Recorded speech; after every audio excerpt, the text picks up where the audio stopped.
Maintenant qu'on a notre projet et notre application feed qui fonctionnent, on va voir comment aller plus loin dans les templates. Donc on a un template HTML qui affiche une liste de messages, et si on se rend sur la page d'index de notre site, ça donne ça. Et puis dans le fichier views.py, on a une variable contexte qui est un objet qui a une clé message qui contient une liste de messages qui sont eux-mêmes des objets avec des clés content, username et created at. Donc la première chose qu'on va faire, c'est copier-coller cet objet pour pouvoir l'afficher plusieurs fois sur la page. Une fois qu'on a fait ça, on va se rendre dans le fichier index.html et dans ce fichier, pour le moment, on affiche message au pluriel, mais ça serait bien qu'on puisse boucler sur cette liste et on peut justement faire ça avec une boucle for. Donc c'est le moment de voir un deuxième type de balise en Django. On a déjà vu les doubles accolades qui permettent d'afficher du contenu comme des variables, des blocs HTML ou des valeurs brutes. D'ailleurs, on a déjà utilisé ce type de balise pour afficher le contenu de notre variable message. Maintenant, on va voir l'autre type de balise Django qui est accolade pourcentage et qu'on va utiliser quand on a besoin de logique dans notre code. Donc que ce soit pour faire des imports, soit des structures de contrôle comme des conditions avec if, et ce qui va nous intéresser maintenant, des boucles for. Donc les boucles for en HTML avec Django fonctionnent comme les boucles for en Python, et on les écrit comme ça. On les met entre accolades et signe pourcentage, et on veut boucler sur notre liste de messages, donc on fait for message au singulier,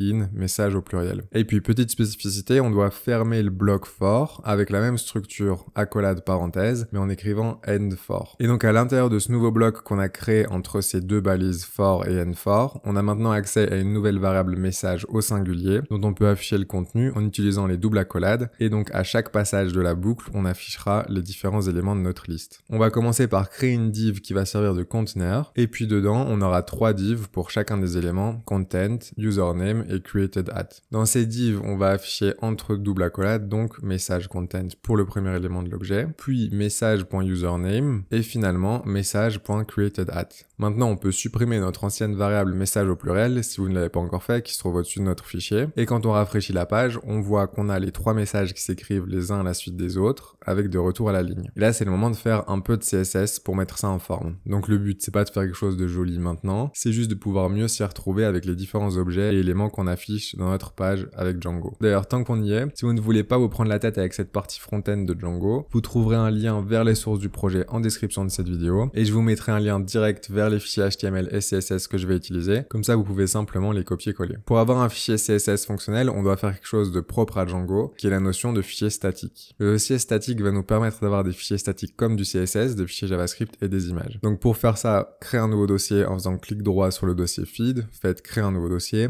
et appelez-le static, S-T-A-T-I-C. Et puis dans ce dossier, je vais créer un autre dossier que j'appelle CSS et qui contiendra lui-même un fichier que je vais appeler style.css. Alors si j'ai insisté sur le nom du dossier comme étant statique, c'est parce que de base, Django va chercher tous les dossiers avec ce nom dans ses différentes applications. Et vous pouvez d'ailleurs retrouver ça dans le fichier settings de votre projet. Si vous allez vers la fin du fichier, vous trouverez une variable static URL qui a la valeur statique de base. Si vous changez ce nom de variable, alors il faudra changer le nom de vos dossiers statiques dans chacune des applications. Et d'ailleurs, pour que Django puisse repérer notre nouveau fichier et notre dossier statique, on doit redémarrer le serveur. Donc on va le faire maintenant avant de continuer. Donc faites CTRL-C et puis relancez votre serveur avec python.py manage.py run server. Une fois que votre serveur est relancé, ouvrez le fichier style.css et on va voir si ça fonctionne bien en ajoutant une règle CSS globale pour toutes les balises HTML en faisant étoile, accolade, font family, Verdana.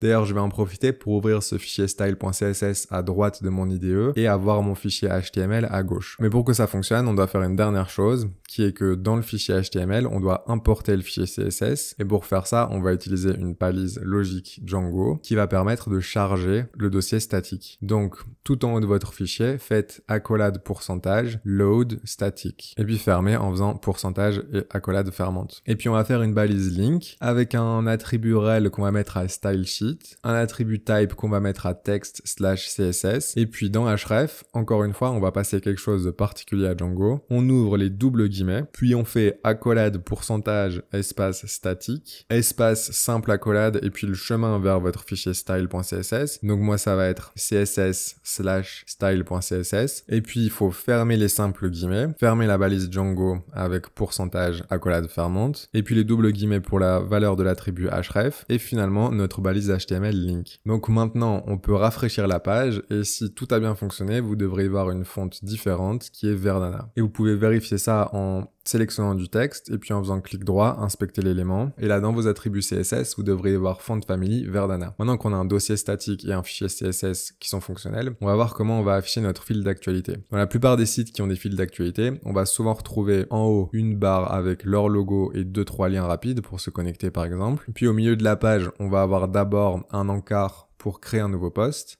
qui sera suivi de tous les messages avec souvent un scroll infini. Et puis sur la gauche, on aura un menu plus complet et sur la droite, on aura des recommandations et des pubs. Pour le moment, on va juste s'occuper de la partie avec tous les posts. Et donc pour ça, je vais retourner dans mon fichier HTML et je vais mettre ma boucle for entre div et cette div, je vais lui ajouter un ID qui sera container. Et maintenant, dans mon fichier CSS, je vais ajouter une règle CSS en faisant dièse container ou hashtag container avec les attributs width de 700 px et margin auto. Maintenant, je rafraîchis la page et je vois que le contenu est bien centré. Ensuite, j'aimerais bien avoir le username et la date sur la même ligne au-dessus du contenu de message. Donc, je vais changer l'ordre de mes balises en mettant d'abord content en bas des deux autres. Et puis, mes deux divs qui contiennent username et created at, je vais les mettre elles-mêmes dans un nouveau div. Et à cette div, je vais ajouter la classe message header.